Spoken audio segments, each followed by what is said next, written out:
Welcome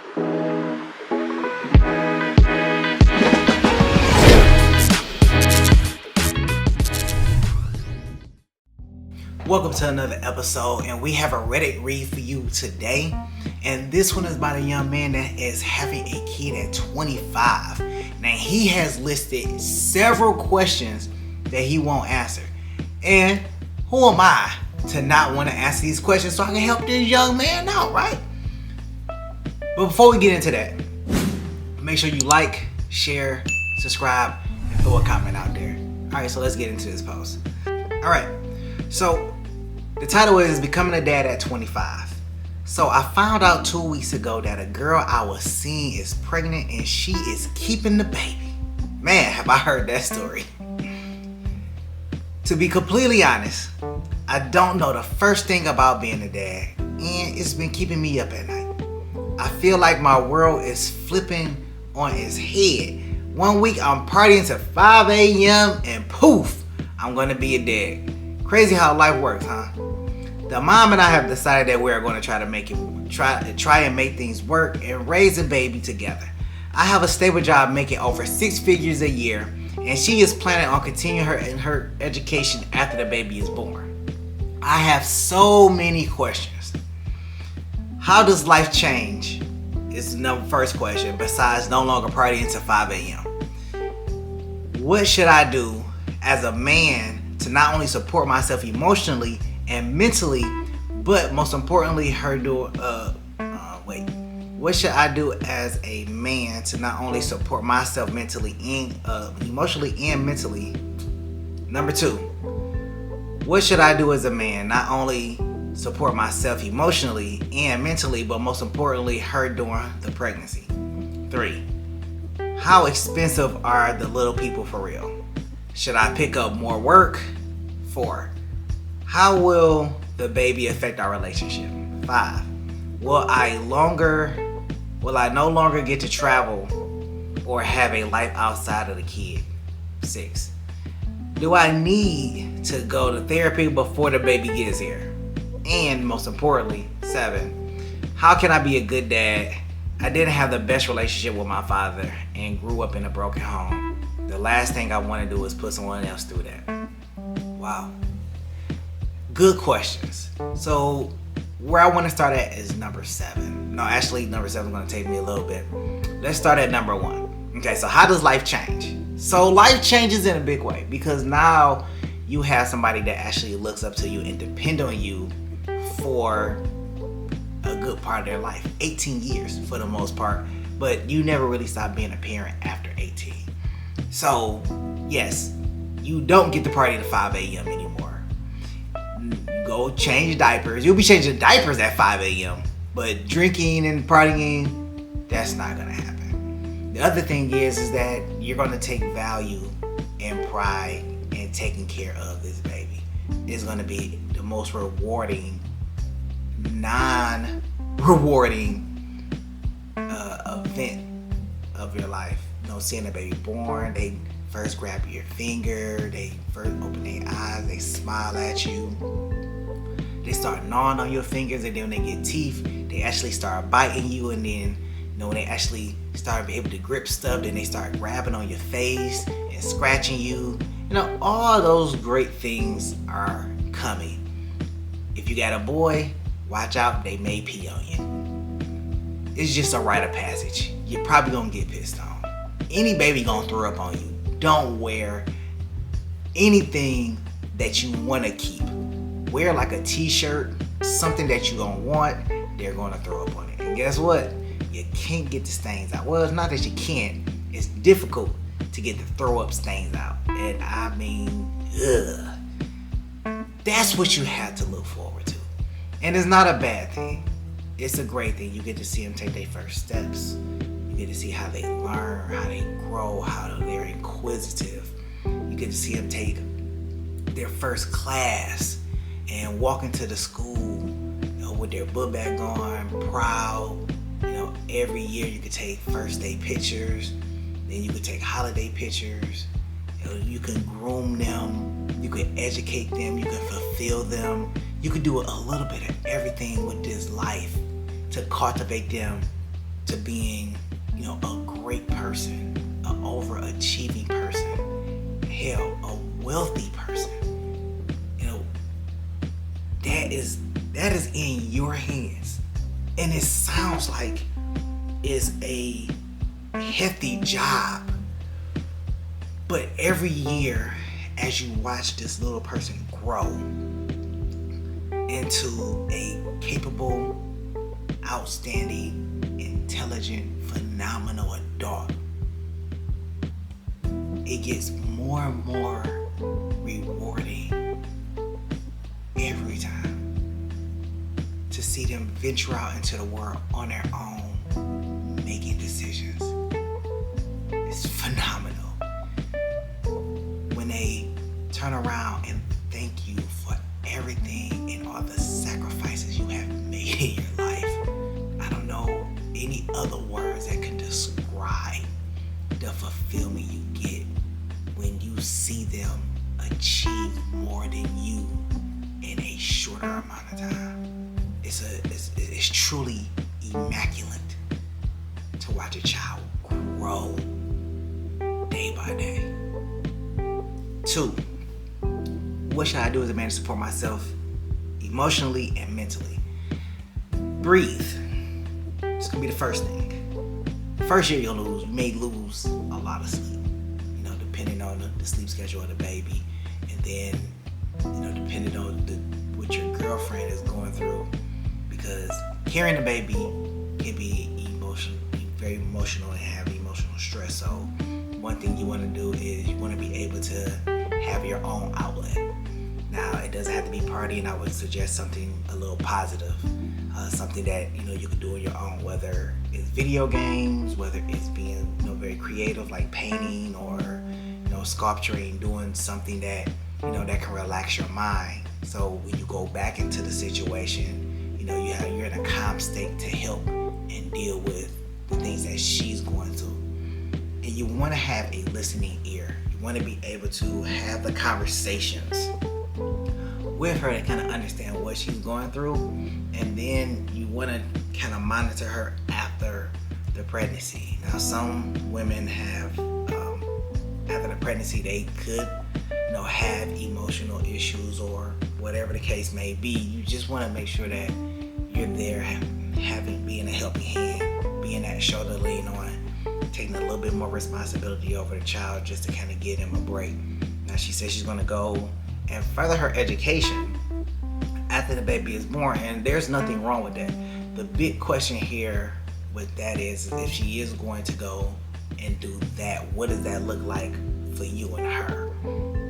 What does your support system look like? Is she going to go to school in the evening while you take care of the baby in the evening? Is she going to go to school during the daytime, and y'all going to have like a nanny, or the parents are going to watch them? Like, there's some questions there that you should probably discuss now, so that when the situation comes, y'all already have it figured out what y'all going to do.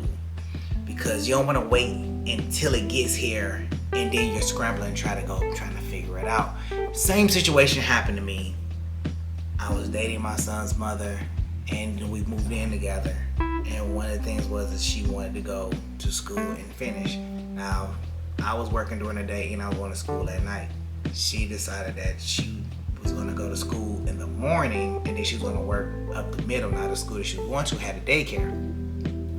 That was cool, but the problem came in is that we didn't really have the finances to pay for the daycare. And I tried to discuss that with her, and she didn't hear me and kind of did what she wanted to do and signed up for classes. And then once the classes started, we didn't have the finances for the daycare, and she ended up eventually having to drop out of the class. So because of that miscommunication and the conversation, we wasn't able to complete the goals that we wanted to complete. So she wasn't able to finish her classes, finish school, because we had a miscommunication and it didn't work out well. We were trying to talk about the finances just wasn't there, but this is something that she really wanted to do, and we had to make it work. But with me already going to school and already going to work, it just wasn't enough time to do anything else, and she wasn't getting any additional hours at her job, so it just didn't work out the way we wanted to, and we ended up butting heads over it.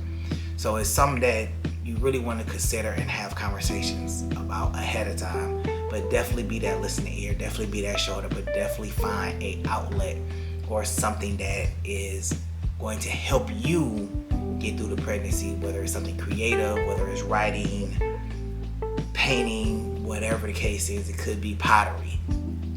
But find something that's specifically for you that can kind of help you, deal with some of the situations that's going on. And it's not to say that she's going to have a bad pregnancy. She can have a really great pregnancy. Everybody's pregnancy is different. Some people have mild pregnancies. Some people have high risk pregnancies. Some people have like low risk pregnancies. Some people have pregnancies where they don't have any issues. They're not emotional. They don't have food cravings. They don't have anything. So, that's something that you'll have to look into and consider as well when you're actually thinking about whether or not somebody is, whether your girlfriend is, when you talk about being there for her and being somebody that she can lean on. Okay, so let's look at 3. How expensive are the little people for real? Should I pick up more work? I mean, you're making over 6 figures. I don't know if that's 100,001 cent that you're making. That's over 100,000. But if you're making over 100,000, I think in today's time, I think the estimate for taking care of a kid is about $21,000. So if you look at that, it's probably gonna take about $21,000 depending on the items that you buy. And if you're looking at the average price of it, about $21,000 post-pandemic prices. But think about it, last year I seen a report that basically said that it was only, the average I heard was about $18,000 to take care of a kid throughout their lifetime, for the most part. If you're looking at what you're buying, well, not their lifetime, but we're gonna say up to the age of 18, it's about 18,000. So I'm thinking probably about a year later, inflation, if you account for inflation, I give it about 1 or 2, maybe additional $3,000, depending on what you buy. If you buy like a lot of high-end stuff, then it could be a little bit more than that. If you talk about private school, it could be a little bit more than that. So your income will definitely dictate how much more expensive it's going to be, depending on what exactly you want to do. So that's something that you want to go ahead and keep in mind is, are you talking about doing private school? Are you talking about doing public school? Are you talking about doing some type of elite school or boarding school? What kind of clothes do you want to put them in? Is it going to be high-end clothes? Is it going to be like mid, or whatever the case is? But that's something that you want to consider, and that's going to kind of teeter between the 18,000 and a little bit more, probably somewhere up to the 20,000, 25,000, somewhere along those lines. Okay. Now, so the next one, should you? Well, yeah, I don't think you should pick up no more work. I mean, you're making over 100,000 a year, so yeah, I don't think you're talking about picking up no work. But I will tell you that kids are expensive in the beginning, because you are talking about buying a crib, and some cribs go for like $200+, depending on what the type of crib that you're trying to get. Then the mattress and the blankets and some of that stuff is not expensive. But then your car seat changes, as they grow. So you could get the convertible car seat where it's good for them all the way up until like they turn like 1 or 2, and then it converts, and then it becomes like a little booster seat as they get a little older. So you have those that are convertible. It costs a little bit more money. And then you talk about the stroller. So the stroller and the car seat can be all in one, or it could be separate. Again, I seen a car seat that had a motor on it, and it was phenomenal, but the damn thing was $500. So it all depends on how much you're looking to spend on these items for your child, because you could spend less in the beginning and then kind of buy your way up as they get older, or you could spend more in the beginning and don't have to spend anything else, because you got all the material that's going to convert. So as they become a toddler, then they come out of the crib, they get like a little toddler bed, And then, do y'all live together? Do you have your place as a 2-bedroom? Do she have a place that's a 2-bedroom? It's another thing to consider. I don't know exactly where you live at, partying at 5 a.m. Sounds like New York or Los Angeles, but would it easily be Atlanta or Florida too? So if you're in one of those areas, you got to determine whether or not, how y'all are gonna live. Now y'all say y'all gonna try to work it out, so I can only assume that y'all gonna probably live together to try to make this work. That would be kind of like the most convenient for both parties, is to live together, but it's probably not the best option. And the reason why I say it's not the best option, because not most people, but there are a few people that do try to live together, and it's kind of like trial and error. You really don't know what you getting, because you can get a slob. A person staying at your house for the weekend versus somebody staying there forever. That's a lot. It's kind of risque. You know what I'm saying? Risque. It's kind of risky. So I would say, actually, I wouldn't say anything. I'm gonna just leave that up to you to make that determination. But it's some things you want to consider there when you talk about having somebody move into your location. All right, how would the baby affect your relationship? So now I can tell you, in some relationships, if they had a lot of sex and date nights and everything, once you have a kid and you don't necessarily have a great support system, or you do have a good support system, regardless of the case, a lot of people don't want to watch babies in their infancy because they cry a lot and they need to be held and catered to and fed on a schedule and everything. So with that being said, probably the first year or two, it's going to take some adjusting. If y'all had a very active sex life, it may not be as active after the baby. And then if you were accustomed to going out and having days, nights, you may end up not doing that as much. Now, everybody's situation is different. For some people, they get to still have that because they have parents or grandparents that just want to just look at their infant children or infant babies while you go hang out and do whatever you want to do. But then you have situations where they don't want to do that. They don't want to, linger around or have to deal with those kids. So it's something to be mindful of when you're talking about the relationship, but also, when you're talking about taking turns dealing with the baby and everything, what does happen is that you gotta figure out who's going to do what and commit to it, regardless of the case. Because taking care of a baby sometimes can be very tiring, because if you don't have them on a schedule, some people say you should put a baby on a schedule. Make sure they go to sleep at a particular time. They don't eat and drink at a particular time, so they don't wet their diaper as much and everything. There's a lot of different methodologies that people take to taking care of their kids. Some of them are old wives' tales. Other of them are probably modern new day stuff. I haven't shot for a baby in a long time, but the last time I did shop for a baby was a baby shower, and interestingly enough, they wanted all natural stuff, which that's cool. They wanted natural diapers and everything, and hey, that's great.